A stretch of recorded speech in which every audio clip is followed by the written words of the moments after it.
on? How about that Pierre-Olivier Joseph, hey? Yeah. Only a couple things I would do differently about this lineup. That's one of them. Well, I mean, he might want to consider just staying on McKinnon instead of going into the corner. Yep. Just a thought. Just a thought. I did. Yeah, that's just horrible defense on his part on that one. Lankinen did a good job for the most part, keeping us in that period, keeping us ahead. A really nice goal by Linus Karlsson. That's a huge up. He had a really good period. Even after his goal, his last shift of that period, I was watching him closely, and the battle he was having in front of the net was just, you love to see that. And it's hopefully going to catch the coach's attention and maybe bump him up the lineup a little bit, because he is working really hard to be an NHL player. And that was just a really nice goal.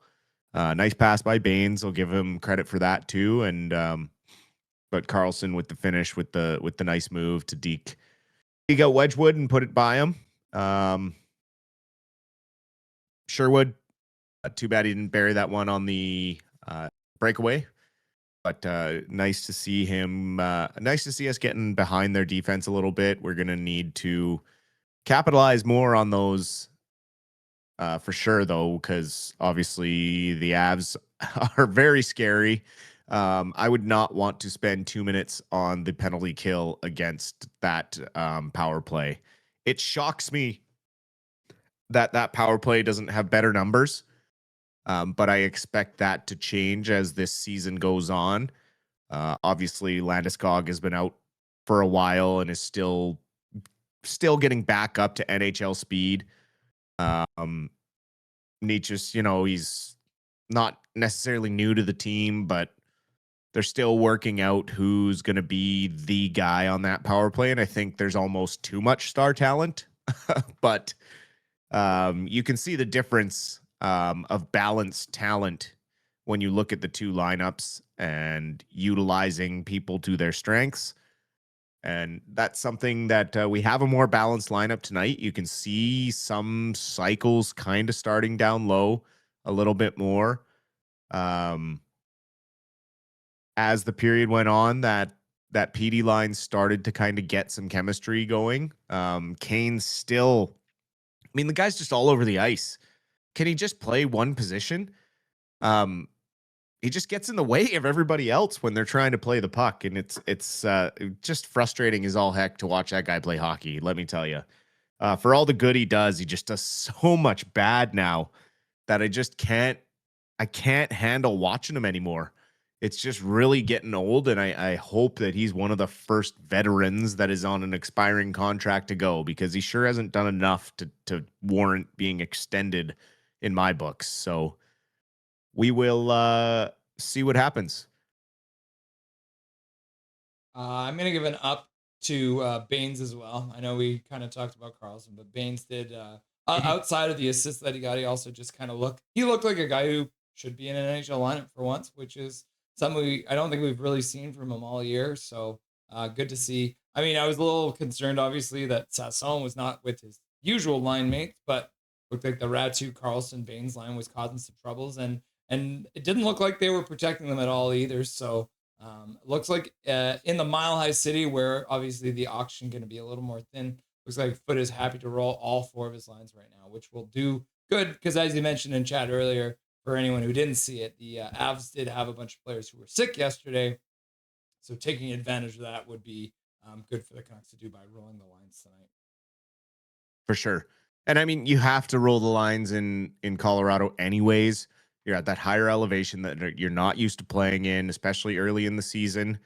You do get winded quicker. So just getting a little nervous when that one line got stuck out there for a minute and a half, because you just start feeling the legs start to burn and you just want to get off the ice as quick as you can. But you can see the Avs. I mean, they practice in that. They do training camp in that. They're there. They live there.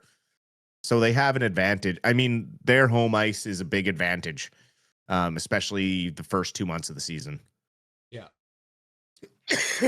So the period ends on a down because of P.O. Joseph, which you already talked about. Because I mean, that's yes, absolutely. We give it down to POJ. Yeah. I don't know why he's in the lineup. Maybe DPD's a part of a trade package or something, and they don't want him to get hurt. Who knows? That's just maybe a speculation on my part. There's no way for me to confirm that, so I'm just thinking it's as much as DPD hasn't had his greatest stuff this year, 2 games off in a row is a little bit of a question mark. I know everyone is kind of banged up, but obviously Pierre-Olivier Joseph doesn't offer the same defensive instincts that DPD has. Yeah.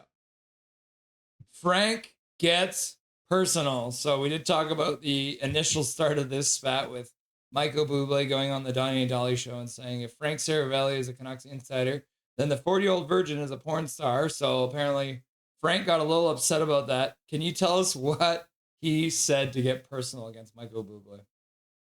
Well, I don't even want to say it because it never should be said. Like, I mean, he just said that that's rich coming from someone who named his kid after the most overpaid player in the NHL. So not only did he go after Bublé's children, which just keep anyone's children's names out of your mouth. Yep. And you don't bring that up. Be a grown up about it, Frank. You're supposed to be a professional. I don't know how this guy is a voter for NHL awards. It blows my mind that he has any airtime whatsoever in this market is shocking to me. And he not only did that, but he also proved Bublé's point by saying something that is not true. For starters, Bublé's son was born in January 2016, a year and a half before EP40 was even drafted by the Vancouver Canucks. And Bublé made some jokes saying, oh, yeah, I was a fan of Petey when me and my grandpa loved him when he was playing in Sweden, commenting on Seravalli's post there. But, I mean, that and the most overpaid players in this league are both on the blue line in Edmonton. Everyone knows that. It's Evan Bouchard and Darnell Nurse. Those two are by far and away the most overpaid players in the NHL. Darnell Nurse, absolutely the most overpaid player in the NHL. Elias Pettersson, on top of all the defensive stuff he's been doing all season, he was a point per game player in November. He had 14 points in 14 games. So he is arguably in November, when a team was not producing around him, earning his money far and away, especially when people around the league, even Spittin' Chicklets, the most popular podcast in the hockey world, is talking about Selke Trophy for Elias Pettersson and saying they owe him an apology because he's clearly selling out for blocking shots and giving more to his team than they have been seeing from JT Miller, who by all accounts has been asked to not be invited to the U.S. Olympic team just based off his body language so far this year and his horrendous defensive play. So, I mean, if Frank wants to keep going after Pettersson because he made a bad take about him being a buyout candidate in the first month of this season because he doesn't understand, players needing time to get back to that confident goal scorer that they used to be, or he just doesn't actually watch enough hockey or know enough about hockey, because he doesn't strike me as someone who played a high level of competitive hockey at any point in his life. And pretty much everywhere he goes, he burns bridges. I mean, there's not a lot of people that are fans of him. There's not a lot of shows that will even have him on anymore. So I really don't have a lot of time for Seravalli. Anytime he says anything about the Canucks, I take it with a grain of salt, because a lot of it just seems like personal vendetta stuff, and I don't understand it. He needs to be more professional, and he really should release a statement apologizing and saying he messed up and should not have brought a child into this. It's a nothing feud. Like, Bublé was just making a joke. Take a joke. You're a grown-up, Frank.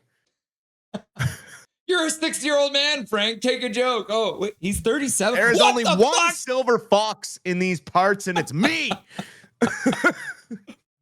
All right, let's move on to another out of shape person that we don't like. Aquilini. Oh, I'm sorry, I almost made you spit your drink out. That's all right though. That So was good one thing, timing. Canucks fans are always like, why the heck do the Canucks start winning when they should? Like end of the year, they're in a spot to get like a top 5 pick. Suddenly they start winning. Well, Thomas Drance just put out an article, and I'm going to bring this up for everyone to see, where he essentially confirms that it says, for whatever reason, winning late in the year that has mattered significantly to Vancouver ownership to the point that it was explicitly communicated as an important benchmark to previous Canucks head coaches. Winning down the stretch has been a priority to the club in the seasons when Vancouver's hope of making the playoffs are dim or non-existent. The notion that the club's long-term best interests would obviously be best served by losing meaningless games down the stretch to enhance its draft position isn't one that the organization has granted any quarter during the Aquilini era. Are you surprised? No, all about money. We all know that it's about money. That doesn't mean necessarily that management isn't allowed to build the team that they want to build, right? Like there's a difference between losing because you want to lose and just playing hard because you want to keep selling tickets for the last, 5 home games of the season. Because let's face it, if the team is playing like garbage and everyone knows they're going to finish poorly, ticket sales might not be so great for those last few games. And to Aquilini, that matters more than a couple extra spots in the draft pick, because as an owner, he doesn't think those spots matter, or maybe he thinks his management can trade up in the draft and it's just easy, right? I don't know. I don't know the ins and outs of why specifically, other than it's a money thing to put more butts in seats to finish off the year. It's the same reason why he's okay with limping into the first round of the playoffs and getting blown out, because he gets 2 extra games that put money in the pocket, especially playoff games. And it's really frustrating to a point where you just wish it would tip a little more into wanting to win. The best owners around the league are the ones that care about winning just as much as they care about making money, right? Making money is the secondary benefit. The reason they own a hockey team is because they love the sport and they love winning. And so until he either turns that corner or we have new ownership, we may just have to wait for a GM to kind of catch lightning in a bottle and get lucky at a draft lottery or get lucky in a trade. Or,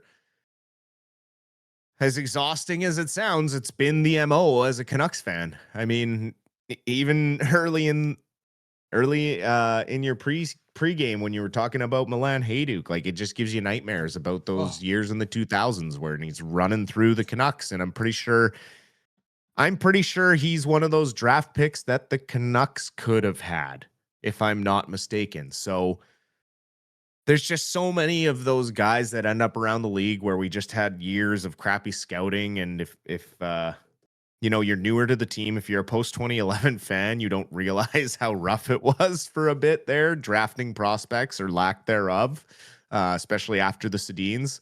There really wasn't much coming up through the juniors, through the minors of drafted talent. It was a lot of unsigned guys or finding diamonds in the rough like Alex Burrows or Kevin Bieksa and guys like that. So it doesn't surprise me at all. Like, it's not a shock to see this quote put out by Drance, but I just wish for better. The fans deserve better. The city deserves better. And the players themselves deserve better. Yeah.